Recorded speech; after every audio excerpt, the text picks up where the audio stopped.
क्या हमारी किस्मत पहले से ही लिखी हुई है या हम अपने कर्मों से उसे बदल सकते हैं? ये सवाल सदियों से मानव के मन को झकझोरता आया है।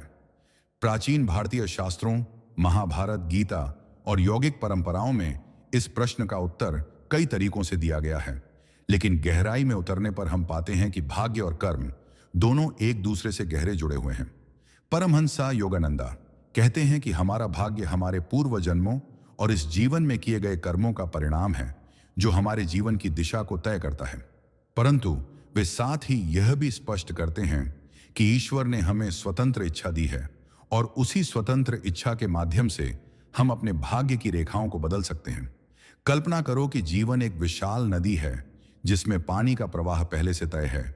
यह हमारे पिछले कर्मों का परिणाम है, लेकिन उसी नदी में एक नाव भी है और उस नाव का पतवार हमारे हाथ में है। यह हमारी वर्तमान इच्छा, प्रयास और संकल्प है। अगर हम कुछ न करें तो नदी हमें उसी दिशा में बहा ले जाएगी जहां धारा जा रही है, लेकिन अगर हम जागरूक होकर पतवार को मोड़ें तो हम धारा के विपरीत भी जा सकते हैं और अपना मार्ग बदल सकते हैं। भारतीय ज्योतिष में यह माना जाता है कि हमारे जन्म का समय, ग्रह, नक्षत्रों की स्थिति हमारे जीवन के प्रमुख घटनाक्रमों को इंगित करते हैं, परंतु यह केवल संभावनाओं का नक्शा है, पत्थर की लकीर नहीं। जैसे किसी किसान के पास बीज हों, अगर वह उन बीजों को उपजाऊ भूमि में बोता है, उन्हें पानी और धूप देता है, तो पौधे उगेंगे।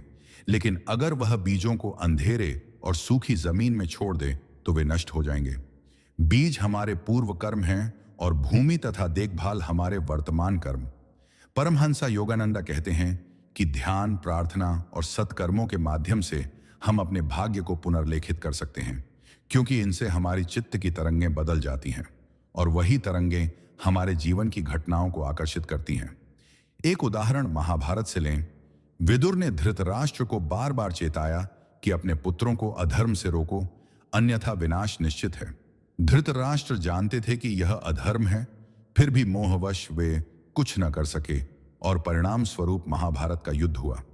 यह दर्शाता है कि भाग्य केवल हमारे कर्मों का परिणाम नहीं है, बल्कि हमारे वर्तमान निर्णय भी उसे आकार देते हैं।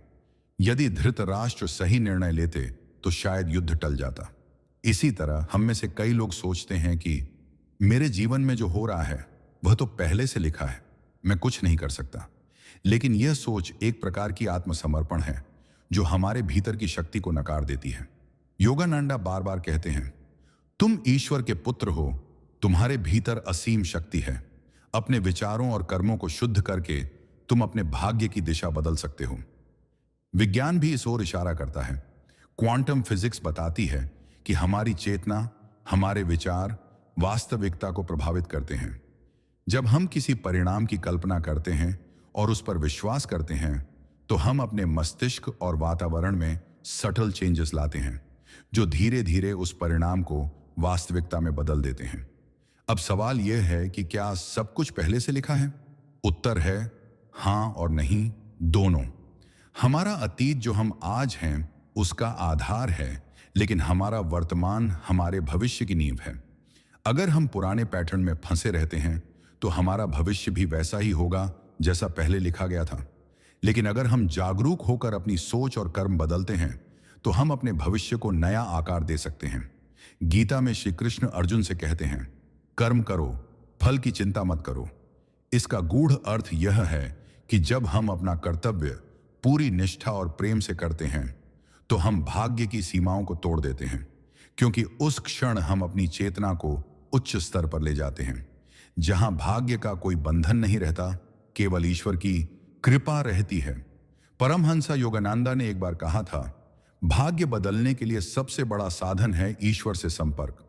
जब तुम गहन ध्यान में जाते हो तो तुम उस शक्ति से जुड़ते हो जिसने तुम्हारा भाग्य बनाया है, और जब तुम स्रोत से जुड़ते हो तो स्रोत तुम्हें नया भाग्य दे सकता है। सोचो, अगर तुम्हारे जीवन में कोई कठिन परिस्थिति है, मान लो आर्थिक संकट या बीमारी या संबंधों में परेशानी, तो क्या तुम चुपचाप बैठकर इसे सहोगे, ये सोचकर कि मेरे पिछले कर्मों का परिणाम है?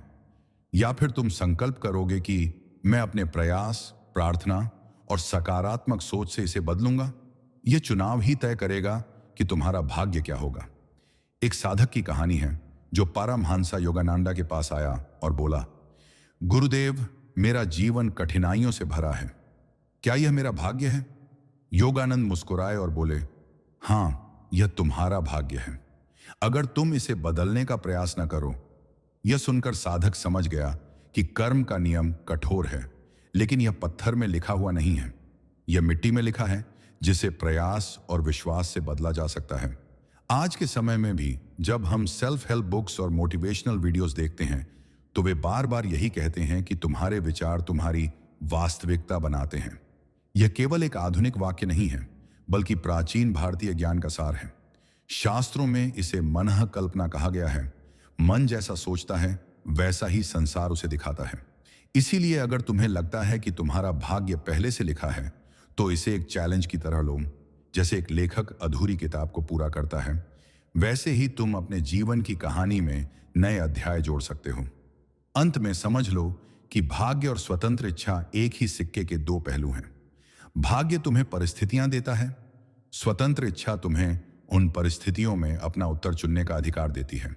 अगर तुम जागरूक होकर सही चुनाव करते हो, तो तुम उस रास्ते से बाहर निकल सकते हो जो पहले से लिखा था, और एक नया रास्ता बना सकते हो। परमहंस योगानंदा का संदेश यही है, ईश्वर तुम्हें हमेशा दूसरा मौका देता है, जब तक तुम अपने आप को बदलने का संकल्प रखते हो। तो आज से ही निर्णय लो। तुम्हारा भाग्य केवल वही नहीं है जो अतीत ने लिखा है, बल्कि वह भी है जो तुम आज लिख रहे हो। ध्यान करो, प्रार्थना करो, अच्छे कर्म करो और अपने विचारों को शुद्ध रखो, क्योंकि तुम्हारे विचार ही तुम्हारा भविष्य बनाते हैं। अगर तुम्हें इस तरह की और गहन आध्यात्मिक बातें जाननी हैं, तो हमारे चैनल ज्ञानीफाइड को सब्सक्राइब करो, ताकि तुम्हें हर हफ्ते ऐसा ज्ञान मिलता रहे जो तुम्हारे जीवन की दिशा बदल सकता है।